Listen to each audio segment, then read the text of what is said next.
Hai, aku Anggi. Selamat datang di Bukan Sekedar Cerita.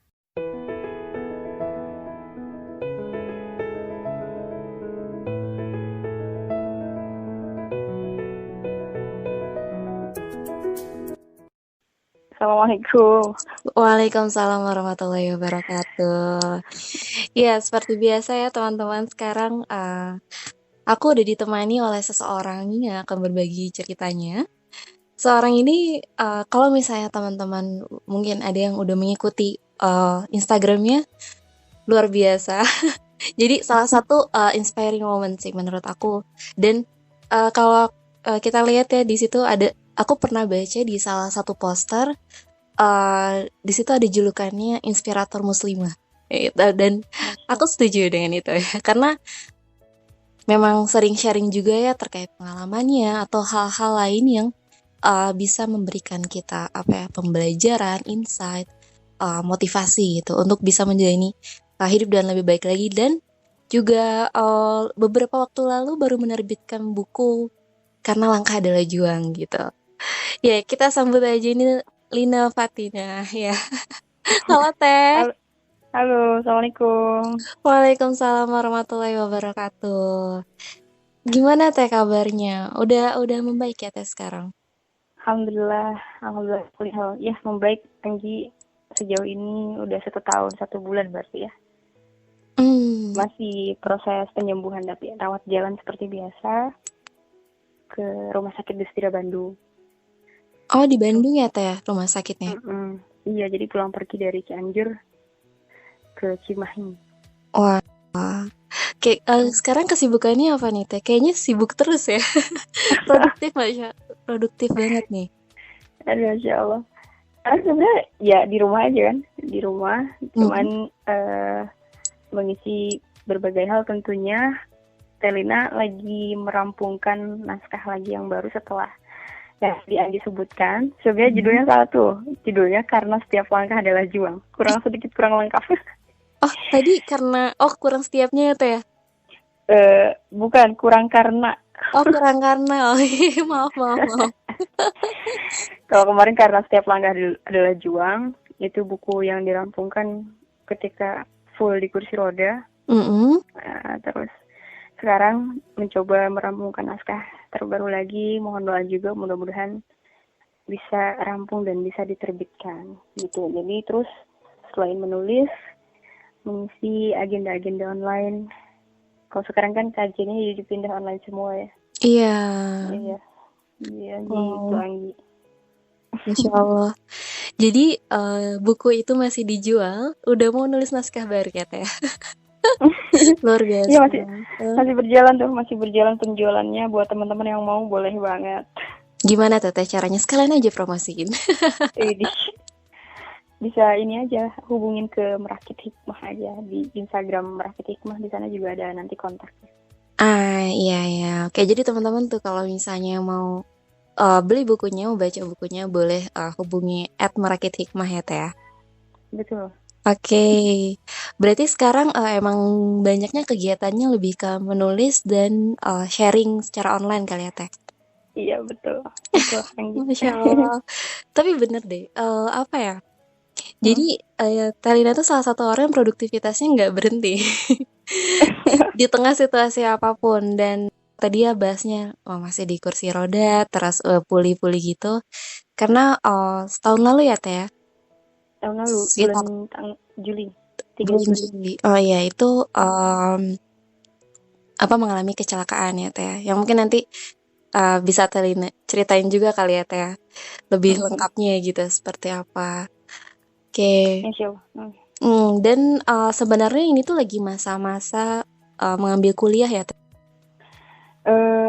Baru mau melanjutkan studi lagi lebih tepatnya, karena Hmm? waktu itu kan di setelah semester 2 pasca itu kan ada libur pulang ke rumah, dan qadarullah ketika perjalanan menuju Bandung kecelakaan itu, jadi akhirnya cuti 1 tahun ini, semester 3 dan 4 cuti. Makanya Mhm. sekarang insya Allah mau dilanjutkan kembali studinya untuk semester sekarang, insya Allah. Mohon doanya teman-teman. Amin. Mudah-mudahan bisa aktif seperti biasa lagi ya Teh. Amin, amin. Ini ya. Oke, nah Teh. Mm, Mungkin bagi kalau Telina pernah dengar di mm, episode-episode sebelumnya atau dan buat teman-teman mm, juga, ini setiap yang datang ke sini selalu ditanya tentang ini. Jadi selama ya kan Telina udah sekarang mm. perjalanannya alhamdulillah kondisinya membaik gitu ya. Terus Alhamdulillah. alhamdulillah dan sampai di usia ini, sampai di titik ini mungkin sebelumnya Mm, ada berbagai cerita di perjalanan hidupnya gitu ya, Teh.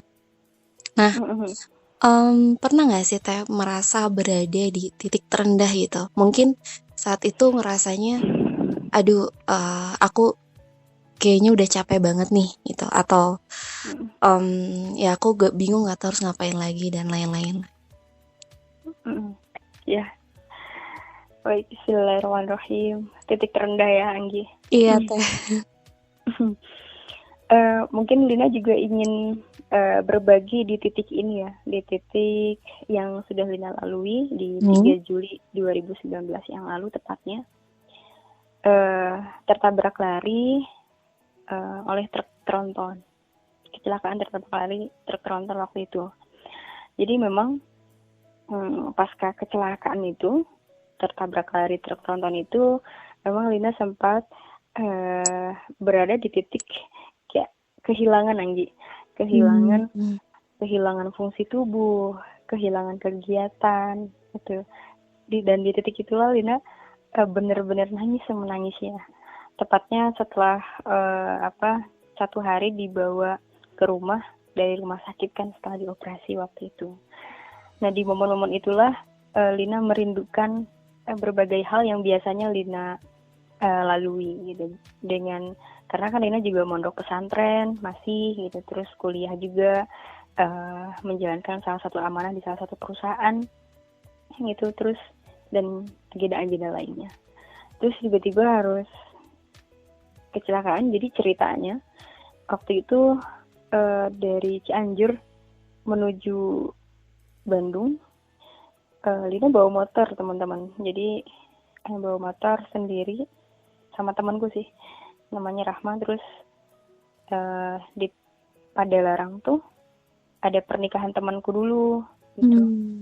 Jadi Lina menghadiri pernikahannya sebelum melanjutkan ke pondok pesantren karena Lina tinggal di sana.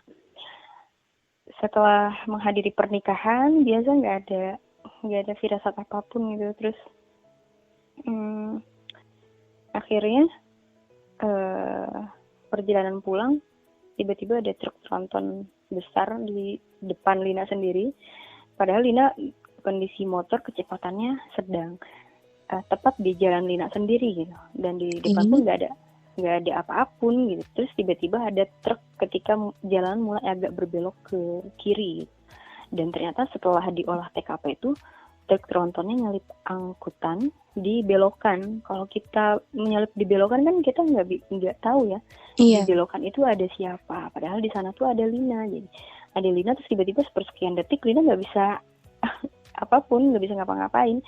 Tiba-tiba kaget, terus akhirnya muka ketemu muka. Ya udah gitu. Tabrak. Maka mungkin kalau ditanya titik terendah, Lina rasa di titik itulah ketika Lina merasakan kehilangan fungsi tubuh, karena benar-benar harus full terbaring di rumah 24 jam seperti bayi lagi, Anggi. Seperti bayi, berbagai hal dibantu oleh mama, alhamdulillah. Tapi keluarga Lina masih memiliki keluarga yang utuh, yang mendukung gitu. Apalagi utamanya mama yang ngurusin ini itu, karena layaknya bayi bagaimana sih, sampai ke kotoran-kotoran, sampai mandi kayak gitu ya, mohon maaf, mandi dan lain sebagainya ya diurusi oleh mama gitu. Tapi tapi waktu itu kejadiannya segitu cepatnya ya Teh berarti? Iya, sepersekian detik kecelakaan ya, tertabraknya. Iya betul. Itu jadi ya gitu. Jadi sepersekian detik terus tiba-tiba merasa melayang ya. Di sana Lina sudah tiba-tiba ketika beberapa menit kemudian mungkin ya mulai mendengar suara bapak-bapak ramai banget suasana di luar karena di detik itu Lina sudah nggak bisa bergerak sama sekali, udah nggak bisa melihat gitu. Jadi tapi bisa mendengar suasana di luar. Bapak-bapak ayo kayak gitu, tolong kayak gitu ya, bapak-bapak tuh pokoknya ramai banget suasana di luar. Cuman Lina udah kayak ngerasa ini dia punya tubuh gitu, maksudnya saking sakitnya mungkin ya karena terbentur keras muka ketemu muka gitu. Jadi akhirnya nggak bisa ngapa-ngapain, dan di titik itu ternyata memang nggak ada yang bisa kita ingat kecuali asmanya Allah, nggak ada yang bisa kita ingat kecuali Allah semata gitu. Terus di sana Lina cuma bisa zikir, dan alhamdulillah masih Allah izinkan Lina untuk berzikir di titik itu. Lina juga udah mengira bahwa oh mungkin ini ya menuju ajal itu, oh mungkin ini ya menuju akhir kehidupan itu. Terus Lina mikir, oh ya Allah, innalillahi wa inna ilaihi raji'un, innalillahi wa inna ilaihi raji'un. Ya Allah, seluruh tubuh ini milikmu dan akan kembali kepadamu. Di sana Lina sudah kayak udah mengira itu akhir Lina gitu. Lina berharap mungkin kalau itu akhir Lina berharap minta sama Allah untuk husnul khotimah. Lina cuma bisa istighfar, terus kemudian di titik itu juga yang menjadi satu titik terbesar bagi Lina adalah ternyata mengingat amalan-amalan selama di dunia gitu. Jadi ketika mengingat setelah tadi mengira Lina akan mungkin ini akhir Lina, kemudian Lina mengingat amalan-amalan selama di dunia. Oh ya Allah, apa yang sudah Lina lakukan sejauh ini, apa yang sudah Lina habiskan selama ini, apakah amalan-amalanku cukup untuk bertemu denganmu? Apakah amalan-amalanku cukup untuk bertemu denganmu ya Rob? Dan di titik itulah Lina cuman kayak istilahnya berdialog ya Allah gitu, maksudnya astagfirullah ya Allah, la ilaha illallah ya Allah. Bisa udah pasrah banget Anggi, nggak bisa ngapa-ngapain, udah pasrahnya karena saksi mata ketika Lina udah sembuh ya waktu itu menyampaikan memang orang-orang di sekitar udah mengira wah ini anak udah mati nih gitu, karena darah banyak keluar kayak gitu, terus tangan juga udah kelihatan patah, kaki udah kelihatan patah, apalagi kalau di paha.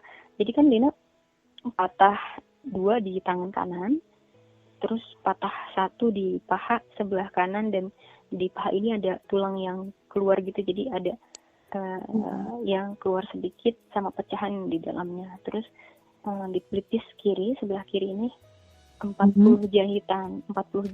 Jadi darah banyak keluarnya dari kepala sebelah kiri ini. Alhamdulillahnya nggak ada pendarahan di dalam, nggak ada pendarahan di otak kayak gitu. Jadi masih bisa mendengar dengan baik, dan hanya melalui pendengaran itulah Lina menyimpan merekam berbagai suasana ketika itu. Meskipun Lina nggak melihat, tapi Lina bisa merekam dengan baik melalui pendengaran.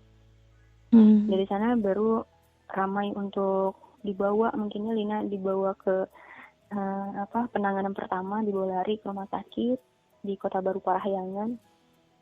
Di sana penanganan pertamanya. Terus penanganan pertama di sana Lina sudah nggak tahu waktunya, apakah ini masih siang atau udah sore atau udah malam atau udah kembali ke pagi gitu. Kadang Lina juga tiba-tiba mungkin kalau kata adikku kadang tertidur lagi gitu. Jadi kan Lina nggak sadar tidur ya, tapi tiba-tiba ingat lagi, terus tiba-tiba mulai mendengar ada keluarga yang datang, karena kan satu persatu ya keluarga datang dari Cianjur gitu, termasuk orang tua aku, kakak aku yang dari Bandung gitu. Satu persatu datang ke rumah sakit itu untuk ngelihat kondisi Lina, dan perlahan mendengar suara tangisan kayak gitu. Dan di sana juga keluarga juga udah ngira mungkin kayaknya Lina udah akan meninggal gitu, karena melihat secara zahir gitu ya, darah udah kemana-mana, meskipun udah dipakein berlapis-lapis perban gitu di kepala, tapi tetap aja keluar gitu si darahnya kayak gitu. Terus bahkan mamaku sampai nuntun untuk berzikir gitu, karena takut itu hari terakhirnya Lina gitu. Terus Hmm. dan ternyata Lina harus segera ditindak kan, harus segera dioperasi. Sedangkan di rumah sakit yang di Kota Baru Parahyangan ini nggak ada alat yang lengkap kayak gitu, jadinya harus segera dibawa lari ke rumah sakit yang lain. Dan ternyata ketika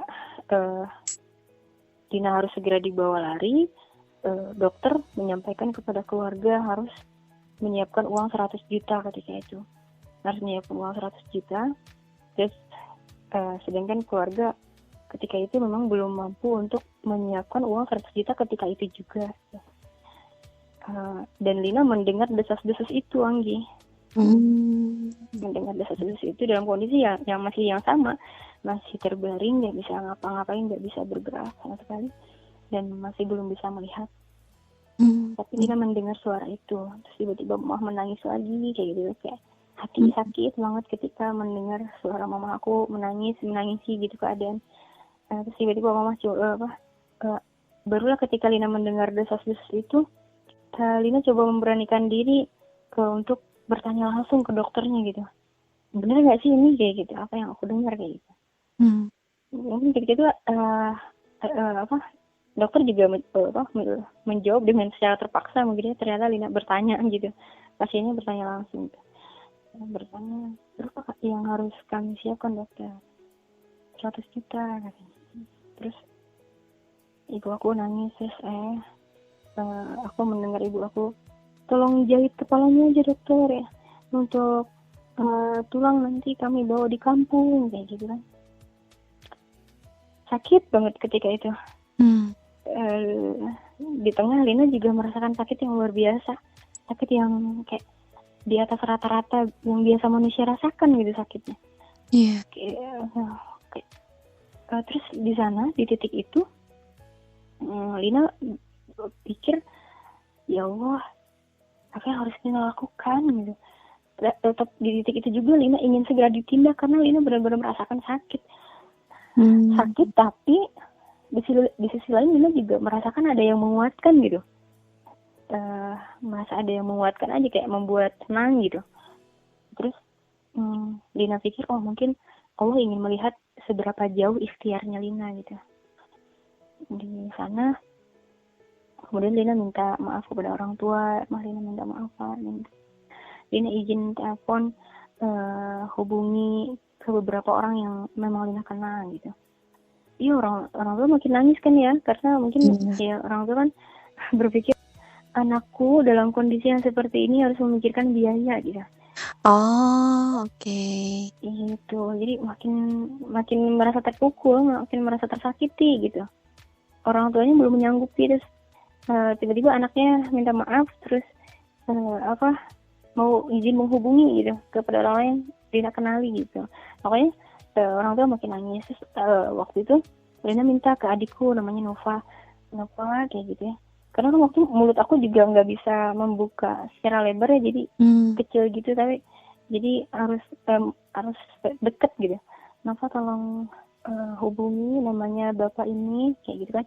Lina kan menghubungi orang-orang yang ada di kampus, baik ke ketua jurusan kayak gitu kan, terus orang-orang yang di kantor yang Lina juga sempat diamanahi di sana, ke keluarga pondok pesantren yang ada di Al Jawami, terus kepada teman-teman yang Lina kenal gitu. Minta hubungi namanya ini, video call langsung kayak gitu kan. Video call, adik aku yang megang handphone, aku sama sekali nggak megang apapun kan, karena memang lurus doang, terus ya nggak bisa lihat. Dan tiba-tiba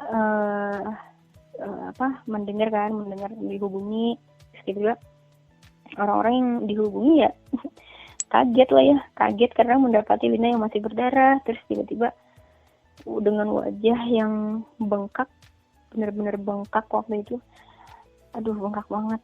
Terus tiba-tiba orang-orang kaget, ya Allah, Lina kenapa, katanya gitu kan. Terus Lina minta maaf, ini Lina mohon maaf saat Lina kecelakaan kayak gitu. Saat ini Lina harus segera ditindak, harus dibawa ke rumah sakit yang lain. Nah, tapi Lina harus menyiapkan uang 100 juta gitu. Lina mau minta bantuan, mau bagaimanapun, seperti apapun ya bentuk bantuannya. Nah, Lina mau minta bantuan kepada Bapak. Mohon maaf, Lina malu untuk menghubungi seperti ini, kayak gitu kan. Ya orang-orang yang Lina hubungi akhirnya langsung mengambil tindakan. Ada tiba-tiba langsung menghubungi seluruh dosen di kampus kan, seluruh sivitas akademik, begitupun yang ada di pondok pesantren gitu. Jadi masing-masing bergerak. Dan terus Lina setelah menghubungi yang seperti itu, ada beberapa sebagian yang memang nggak terangkat dan lainnya kayak gitu. Terus Lina coba buat adik kirim pesan aja kayak gitu. Atas nama Lina kayak gitu kan, ini adik sampaikan kayak gitu. Di sana udah Lina benar-benar, ya Allah ini bentuk ikhtiarku, Lina udah nggak bisa ngapa-ngapain lagi, ya gimana lagi ya tuh kan Anggi ya, apa yang bisa lakukan kayak gitu, nggak bisa ngapa-ngapain. Ini bentuk ikhtiarku ya Allah, ya udah selesai. Dari sana benar-benar tawakal banget, ya Allah jika tapi di sisi lain benar-benar harapannya Lina ingin segera ditindak gitu, karena memang merasakan sakit di sana itu. Jadi ya akhirnya udah dari sana, ya ini bentuk ikhtiarku, aku pasrahkan sepenuhnya kepadamu.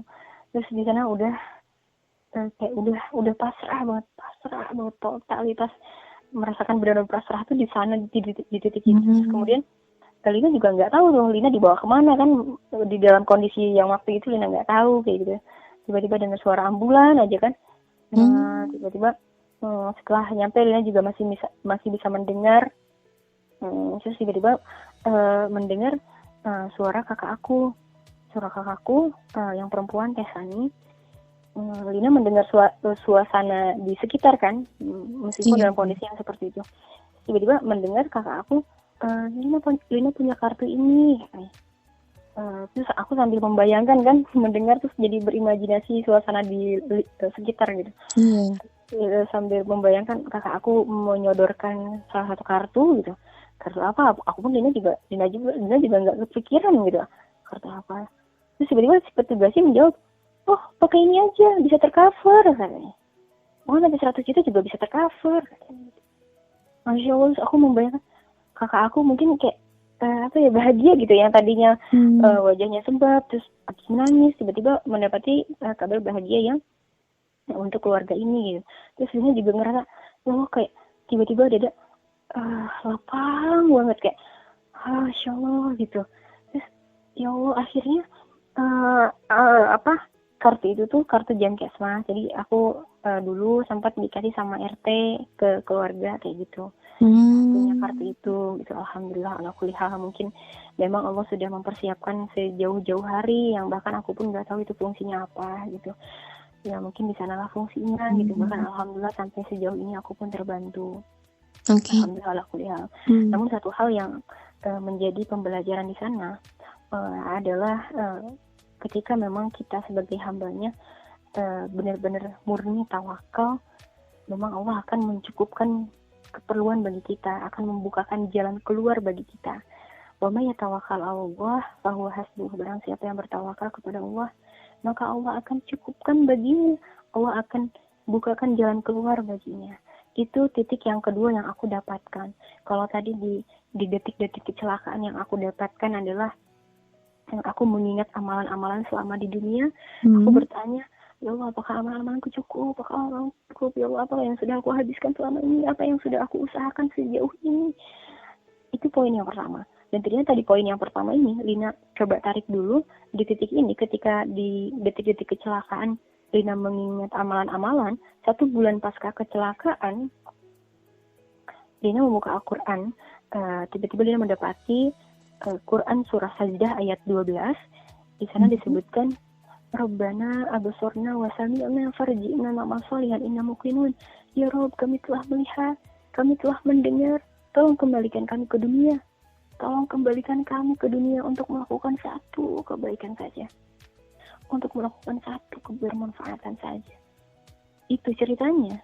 Quran surah Sajdah ayat 12 ini menceritakan tentang orang-orang di yaumil akhir. Nanti kelak di yaumil akhir akan meminta kepada Allah, akan meminta kepada Rabb kita, untuk dikembalikan ke dunia ini, untuk dikembalikan ke muka bumi ini. Untuk apa? Melakukan satu kebaikan doang, satu. Terus ketika Lina mendapati ayat tersebut, ya Lina otomatis menangis ya, maksudnya menangis, tersedih juga, terus bersyukur juga karena ya Allah, mungkin berbeda cerita ketika Lina meninggal dan mendapati hal itu ketika Lina sudah di akhirat gitu. Maksudnya Lina juga takut karena ya kita tidak bisa memastikan bagaimana amalan-amalan kita, apakah amalan-amalan kita diterima oleh Allah gitu. Bahkan keburukan pun kan kita juga al-insan mahallul khata wa nisyan. Manusia ini tempatnya salah dan hilaf kayak gitu. Terus ketika mendapati itu dalam kondisi Lina udah kembali sembuh 1 bulan pasca kecelakaan, meskipun dalam kondisi yang masih terbaring full, nggak bisa ngapa-ngapain. Tapi ketika mendapati ayat tersebut, Lina benar-benar bersyukur banget. Jadi bersyukur merasa dikasih kesempatan ya Teh? Betul sekali.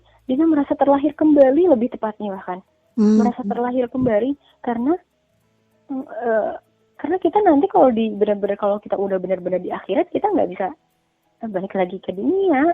Walaupun kita minta untuk 1 menit melakukan satu kebaikan, nggak mungkin kita bisa bernegosiasi terus Allah mengembalikan, nggak mungkin. Kalau udah di akhirat udah kita benar-benar mempertanggungjawabkan amalan-amalan kita selama di dunia gitu. Karena memang pada akhirnya kehidupan ini hanya transit saja. Kita ini bagaikan pengembara. Kita sedang berbekal di sini dalam proses penghambaan untuk menjadi sebaik-baik hambanya. Itu sudah jelas ya kenapa Allah ciptakan kita ke dunia sebagai hambanya. Sudah jelas dalam Quran surah Az-Zariyat kan, wa ma khalaqtul jinna wal insa illa liya'budun, bahwa Allah menciptakan jin dan manusia kecuali untuk beribadah. Kemudian dalam Quran surah Al-Baqarah disebutkan manusia diciptakan sebagai khalifah, pemimpin dalam berbagai aspek kehidupan, termasuk pemimpin bagi diri kita sendiri. Layaknya itu driver yang bisa mengendalikan kapan kita melaju, kapan kita mundur, kapan belok kanan, kapan belok kiri. Karena kan manusia diberikan akal, diberikan hawa nafsu. Sungguh bahagia orang-orang yang bisa mengendalikan hawa nafsunya, yang menjadikan akal sebagai rajanya. Dan sungguh rugi ketika kita akalnya dikuasai oleh hawa nafsu. Dan di Quran surah Al-Mulk dijelaskan allazi khalaqal mauta wal hayata liyabluwakum ayyukum ahsanu amala. Dan dialah Allah yang menciptakan kematian dan kehidupan untuk melihat siapa yang paling baik amalnya di dunia. Allah ingin melihat, selain tadi tugasnya kita untuk sebagai abidnya, kita ditugaskan ibadah, kita juga sebagai khalifah. Kemudian di sisi lain juga Allah ingin melihat ingin melihat siapa yang paling baik amalnya di antara kita semua. Kemudian kita sebagai manusia fastabiqul khairat, berlomba-lomba dalam kebaikan. Termasuk dengan adanya podcast ini, bukan sekedar cerita, ini juga salah satu usahanya Anggi untuk menebar kebaikan kepada teman-teman semua kayak gitu. Ini yang jadi yaitu. Oke, Teh. Terus mungkin tadi kalau balik lagi nih Teh ke tadi kan detik kecelakaan ya, itu titiknya. Terus jadi penasaran nih Teh, ketika itu kan dibawa ke rumah sakit saat itu gitu. Nah, terus di situ kan berarti ternyata asumsi atau pikiran Teh Lina yang awalnya mungkin ini saat terakhir, itu jadinya semakin waktu semakin merasa mungkin ini dikasih waktu gitu ya Teh. Dalam artian kan berarti jadinya terselamatkan ibaratnya. Nah, ketika waktu itu merasa kayaknya ini terselamatkan gitu, apa yang dirasakan atau difikirkan? Karena ternyata anggapan bahwa ini saat terakhir itu nggak jadi gitu.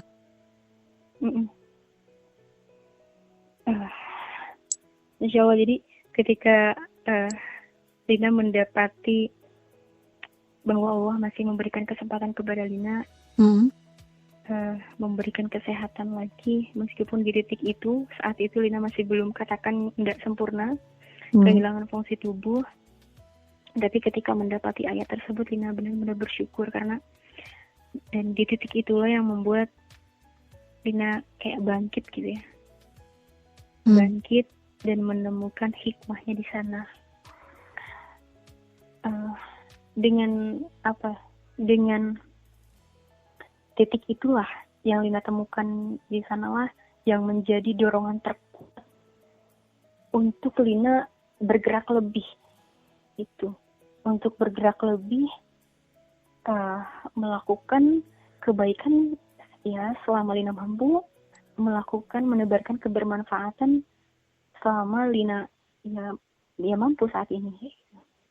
Dan memang kita pun sejatinya ya harus berusaha untuk senantiasa menuju arah yang lebih baik lagi, berusaha untuk senantiasa menjadi sebaik-baik manusia yang bermanfaat kan gitu.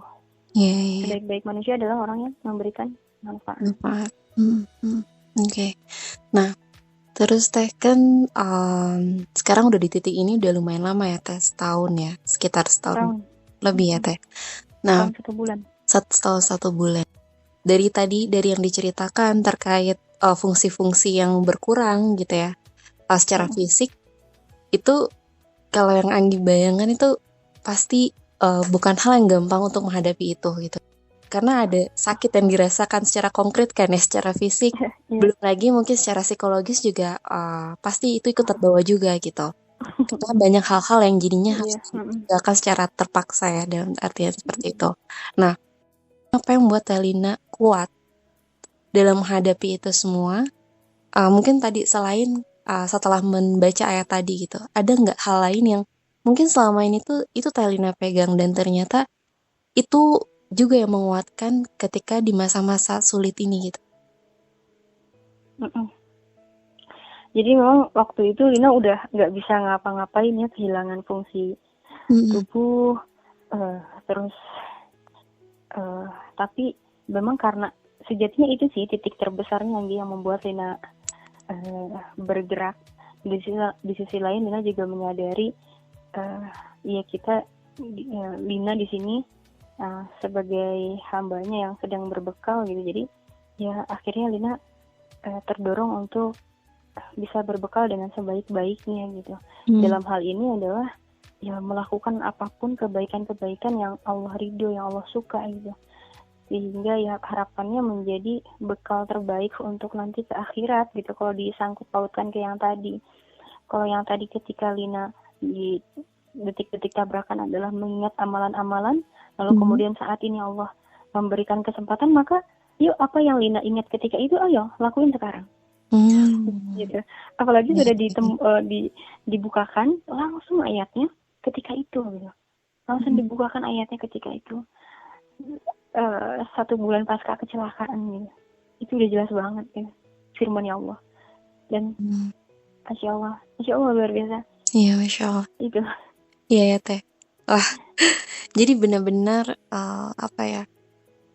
Memang ketika ada jalan untuk sembuh gitu ya Teh, untuk diobati, itu langsung ngerasa diberikan kesempatan kan, dan di saat itu langsung oke, ini waktunya sekarang harus segera melakukan kebaikan, karena ternyata kesempatan itu bisa ditutup kapan aja gitu ya. Iya, oke. Nah, gini, tapi kan mungkin Talina juga sebagai manusia biasa ya.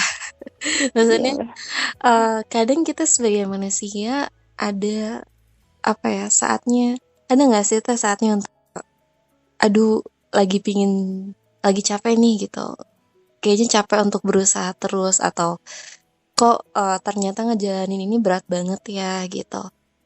Yang mungkin itu hanya beberapa saat aja gitu, tapi waktu itu balik lagi misalnya, ada nggak sih saat-saat kayak gitu? Iya, waktu pas 1 hari setelah dibawa pulang kan dari rumah sakit ke rumah, tiba-tiba dibawa oleh banyak orang tuh dengan hati-hati karena memasuki gang kan menuju pondok pesantren. Lina rumahnya ada di dekat pesantren di sini. Dibawa oleh berapa orang yang waktu itu 7 orang mungkin ya, atau 8 gitu. Bahkan waktu itu ketika dibawa sakitnya Masya Allah minta ampun. Karena kan berbeda ya ketika Lina di ruang ICU selama 2 hari kan ditransfusi darah 4 labu. Di sana Lina nggak merasakan apapun, jadi tenang banget, berasa istirahat gitu. Tiba-tiba buka mata ada petugas, terus dia minta minum kayak gitu kan. Ketika mendapati minum kembali, ya Allah kayak seger banget, kayak oase di tengah gurun gitu. Terus tiba-tiba berbeda cerita ketika sudah dibawa ke ruang inap. Nah, di sanalah baru segala kesakitan terasa banget, apalagi di kaki kan darahnya sama dagingnya masih keluar gitu di kaki Oh. yang sebelah kanan. Kalau yang patah-patah ini kan penuh dengan perban kan, Hmm. terus gerak sedikit sakitnya masya Allah, seluruh tubuh sakit banget, jadi cuma lurus doang kayak gitu. Terus tiba-tiba alhamdulillahnya 8 hari di sana di rumah sakit, terus harus dibawa ke rumah, dibawa sama banyak orang, tiba-tiba ditidurkan dengan ya ampun sakit banget, sakit banget. Terus barulah di sana baru 1 hari di rumah, 1 malam pagi-paginya tuh, pagi banget, mungkin sekitar jam 6 atau jam setengah 7 gitu ya. Di sana Lina merasakan ya Allah, karena Lina baru menyadari kan, karena kalau di ICU kan Lina kan masih kayak apa ya, jadi nggak benar-benar sepenuhnya menyadari gitu kan. Iya, karena mungkin ada obat-obatnya juga yang mengurangi rasa sakit kali ya, Teh. Iya betul. Dan Lina baru menyadari ketika memang yang pertama adalah dirawat inap. Dirawat inap menyadari penuh bahwa ketika ngelihat kaki ya di paha kan, ya Allah ini kenapa gitu. Karena kan Lina belum tahu kan luka-lukanya karena apa kan. Ya Allah ini kenapa gitu kan, nangis. Terus nangis kayak gitu. Iya nggak tahu kan memang awalnya, ya Lina nggak tahu kan memang dari kecelakaan itu Lina nggak tahu di operasi. Memang Lina juga ingat ketika dibawa ke ruang operasi, Lina juga ingat sempat dokter tolong kasih tahu ketika Lina mau dibius kayak gitu. Akhirnya berdoa bersama, ya berdoa ya mudah-mudahan mendapatkan hasil yang terbaik. Lina juga mendengar ada begitu banyak dokter di ruangan itu, terus Lina juga membayangkan ya Allah ini pasti banyak alat kayak gitu. Tapi Lina udah benar-benar pasrah karena Lina juga pengen segera ditindak di sana. Iya. Gitu. Baru menyadari betul tuh ya di rawat inap, kayak pagi-pagi dirawat inap. Ya Allah mama ini kenapa? Udah senang itu patah potong. Udah nggak apa-apa itu patah. Tiba-tiba di tangan lihat lagi, baru kan di sana nangisnya gitu. Baru menyadari gitu. Terus tiba-tiba tangannya Mbak megang ke kepala. Tangannya Mbak megang ke kepala, ya Allah mama ini kenapa kayak gitu. Berarti nggak berani ngaca ya Teh? Kayak gitu. Enggak, belum. Waktu itu nggak ngaca, baru ngaca ketika di rumah. Nah itu kan sadar tuh di rawat inap, kemudian di rumah apa lagi, menyadari betul-betul luka-lukanya gitu. Di mana-mana gitu, di jari aku juga masih ada yang sakitnya masya Allah luar biasa. Terus di sana di rumah kan udah bener-bener full terbaring. Terus 1 malam baru di rumah, besok paginya baru Lina benar-benar kayak mengambil jeda.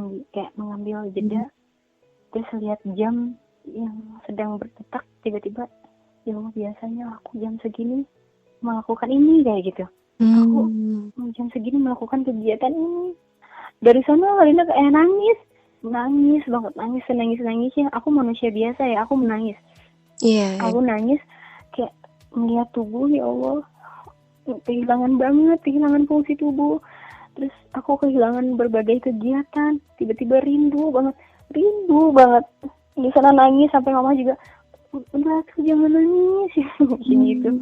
Udah jangan nangis sampai kayak gitu. Terus Lina minta buku-buku yang tersisa dari tas yang kecelakaan itu, soalnya Lina bawa beberapa buku sama beberapa kitab kan yang jadi referensi Lina. Terus Lina minta ke mama buat dikelinain gitu. Kayak akhirnya Lina peluk sambil Lina nangis. Sekarang Lina berbagai kegiatan, masya Allah rindu banget, ya Allah rindu. Memang ketika kita akan merindukan itu semua, berbagai kegiatan kita ketika kita sembuh, ya ketika kita sudah drop nggak bisa ngapa-ngapain.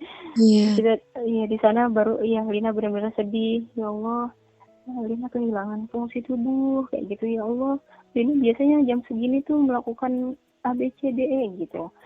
Terus tapi tiba-tiba setelah menangis sepuasnya gitu ya, menangis puasnya, tiba-tiba ya menghela, terus tiba-tiba menarik diri lagi gitu tentang aku harus menyadari bahwa memang inilah yang terbaik dari Allah gitu. Puasa antakrahu syai'an wa huwa khairul lakum, puasa antuhibbu syai'an wa huwa khairul lakum.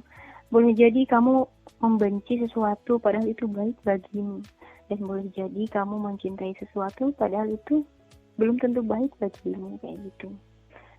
Jadi memang kadang kita juga lupa akan hakikat ayat yang tadi gitu. Iya. Sejatinya apa-apa yang menyapa kepada kita, baik itu yang menyakitkan, yang menyedihkan, yang membuat luka secara batin gitu, atau apapun gitu yang menyapa dalam kehidupan kita, sejatinya memang itu yang terbaik buat kita. Dan Allah sudah tahu bahwa kita ini mampu gitu. La yukhalifullahu nafsan illa wus'aha gitu. Bahwa Allah tidak akan membebani seseorang kecuali sesuai dengan kesanggupannya gitu. Dan Lina menyadari itu secara penuh gitu. Dan baru dari sana Lina kayak menghela lagi. Memang di waktu tadi beberapa jam yang lalu memang Lina menangis, nangis banget karena rindu. Ya Allah, Lina rindu gitu. Ya Allah, Lina, aku yang fungsi tubuh gitu istilahnya ya, kalau anak-anak minta ke Allah gitu. Aku yang fungsi tubuh gitu. Tiba-tiba kok Lina harus terbaring penuh kayak gini, ya Allah gitu. Terus memang setelah itu baru menarik lagi, terus akhirnya menarik diri, ya ini yang terbaik dari Allah. Terus Lina juga berpikir, oh mungkin ini caranya Allah buat Lina semakin berbenah dalam beribadah. Mungkin selama ini Lina lupa kepada Allah.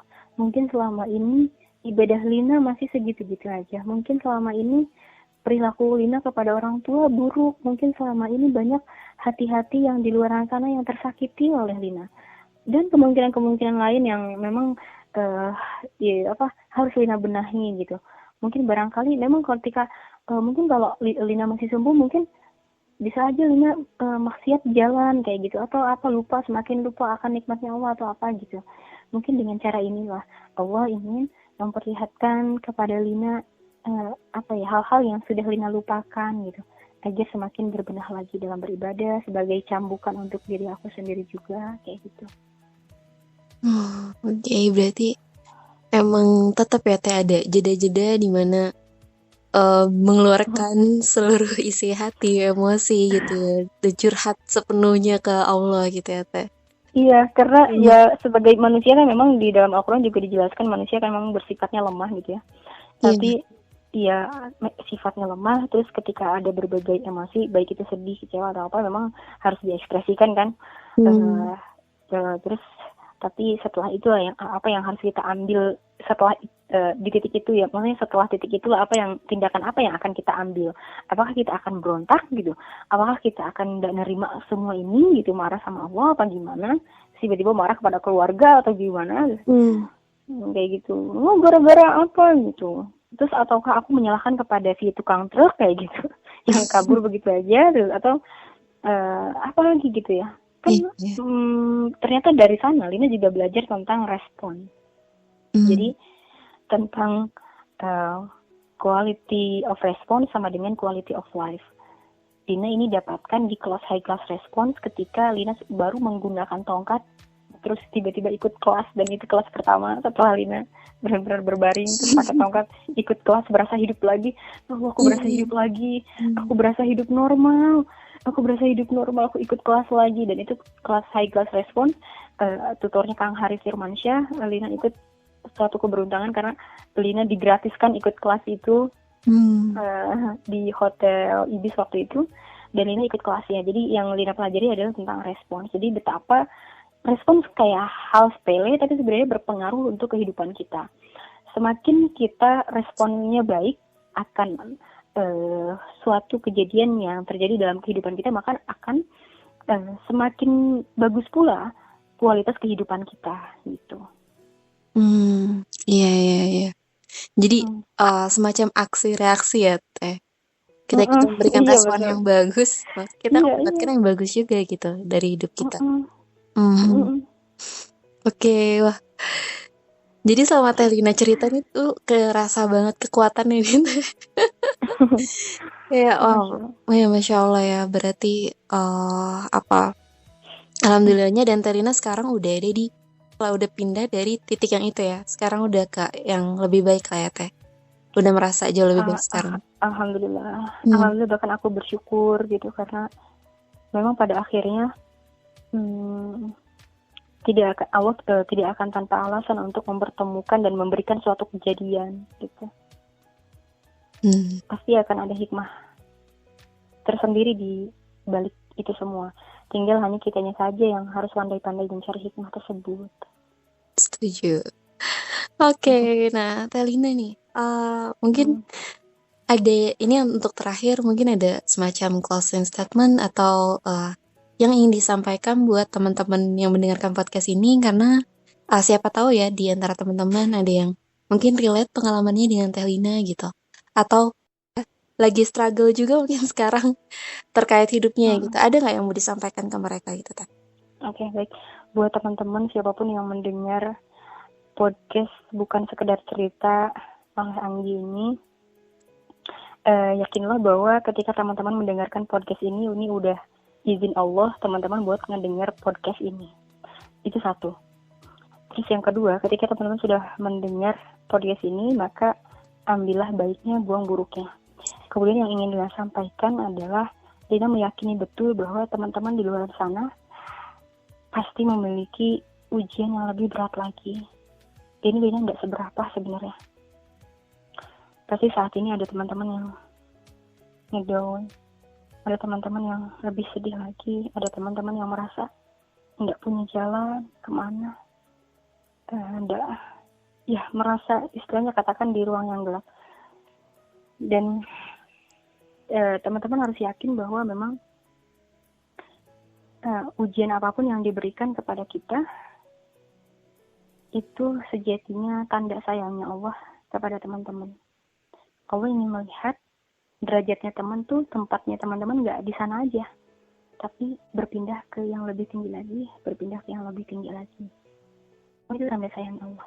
Yang kedua, Allah udah yakin bahwa ujian yang teman-teman saat ini rasakan, teman-teman itu mampu melewatinya. Teman-teman mampu melewatinya. La yukallifullahu nafsan illa wus'aha. Allah nggak mungkin ngasih sesuatu kalau teman-teman nggak mampu. Teman-teman harus mampu. Maka ketika ada ujian, teman-teman panggil ayat itu. Biar teman-teman yakin ada Allah yang memampukan, ada Allah yang menguatkan. Kemudian yang ketiga, ketika teman-teman saat ini merasakan ujian tersebut begitu menyakitkan, maka ingatlah Quran surah Al-Insyirah, fa inna ma'al usri yusra, inna ma'al usri yusra. Maka setelah ada kesulitan, ada kemudahan. Setelah ada kesulitan, ada kemudahan. 2 kali Allah tegaskan di ayat tersebut. Maka apakah kita tidak mau meyakini ayat tersebut? Jadi itu 3 poin terpenting yang ketika teman-teman yang saat ini memiliki ujian. Karena ujian sejatinya akan senantiasa ada teman-teman selama kita hidup. Dalam Quran surah Al-Baqarah disebutkan, Allah akan menguji kamu dengan sedikit kelaparan, ketakutan, kekurangan harta, jiwa, dan buah-buahan. Maka teruslah bergerak, karena dengan bergeraklah kesakitan akan meluruh dengan sendirinya gitu. Dan satu hal lagi, teman-teman juga harus mengingat apa yang Lina ingat ketika di detik-detik kecelakaan, yakni mengingat amalan-amalan, kemudian memang jelas berkorelasi dengan ayat yang Lina temukan di Quran surah Sajdah di yaumil akhir. Memang yang akan kita minta ke Allah adalah dikembalikan ke dunia untuk melakukan satu kebaikan. Maka ketika sekarang teman-teman diberikan kesempatan usia, diberikan kesempatan untuk hidup, diberikan kesempatan waktu luang, dan berbagai nikmat lainnya, sok silakan teman-teman melakukan kebaikan, melakukan apapun yang Allah inginkan, termasuk apa yang telah Allah wajibkan kepada kita saat ini. Maksimalkan teman-teman, karena usia nggak ada yang tahu. Gak ada yang tahu kapan kita meninggal, apakah beberapa jam setelah ini, apakah hari esok, apakah setengah lagi, kita tidak tahu. Namun yang bisa kita lakukan adalah memaksimalkan ibadah kita saat ini, agar kita tidak menyesal nanti di akhirat, agar kita nanti tidak merasakan, oh ya benar ya, kita ingin dikembalikan ke dunia, tapi ketika nanti kita di yaumul mizan, di hari penghisaban, kita sudah bisa bersiap untuk mempertanggungjawabkan apa-apa yang menjadi tabungan kita selama di dunia. Terus satu lagi, ketika teman-teman sekarang mendapat ujian dan merasa tidak menemukan jalan, maka ketika berkaca kepada kalau kisah Lina yang tadi bingung untuk membayar seperti apa operasi, Lina juga merasakan nggak punya jalan. Ternyata memang ketika kita tawakal, semurni-murninya tawakal, ternyata Allah jawab, wa man yatawakkal 'ala Allah fa huwa hasbuh. Barang siapa yang bertawakal maka Allah akan mencukupkan baginya keperluannya, mau membukakan jalan keluar baginya. Itulah teman-teman, buat teman-teman siapapun yang mendengarkan podcast malam ini gitu. Masya Allah. Aduh, makasih banyak Telina udah share di sini. Mudah-mudahan teman-teman bisa mendapatkan pembelajaran atau hikmah ya dari cerita yang Telina bagikan di sini. Dan bisa memberikan semacam suntikan semangat ya buat teman-teman dalam menjalani hidup. Karena tadi ya, yang salah satu yang di-mention juga bahwa kita nggak akan luput dari ujian ya Teh ya. Selama kita hidup akan selalu ada ujian. Nah, disitulah mungkin itu juga sebagai latihan kita untuk menjadi manusia yang lebih kuat. Karena setiap langkah adalah juang. Masya Allah. Itu banget ya Teh. Nah, jadi balik lagi ya bagi teman-teman yang mau beli bukunya. Masya Allah, boleh ya. Dan juga mungkin bagi teman-teman setelah ini bisa pindah ya ke podcastnya Telina ya, Merakit Hikmah ya Teh ya. Betul. Nah, podcastnya di situ ada Telina juga, atau mungkin ke Instagramnya, ada Instagram Merakit Hikmah dan ada juga Instagram Lina Fatina ya Teh. Betul. Iya, teman-teman bisa lanjut di situ untuk mendapatkan banyak hal positif lainnya dari Telina, Masya Allah.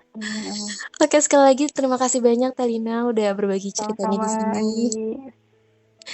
Ya, mudah-mudahan bermanfaat untuk semuanya. Telina juga mudah-mudahan sukses, bisa terus berjuang, mencapai apa yang dicita-citakan, apa yang diimpikan, dan selalu ditunggu karya-karya positifnya. Melalui apapun itu, entah itu buku, tulisan, postingan Instagram, video, dan lain-lain. Karena Masya Allah Telina tuh super produktif. Jadi macam-macam karyanya gitu. Mudah-mudahan terus menginspirasi ya Teh. Amin. Amin. Terima kasih juga Anggi ya. Iya Teh. Oke. Buat teman-teman juga makasih banyak udah mendengarkan episode ini. Dan jangan lupa untuk tunggu episode berikutnya di Bukan Sekedar Cerita. Bye.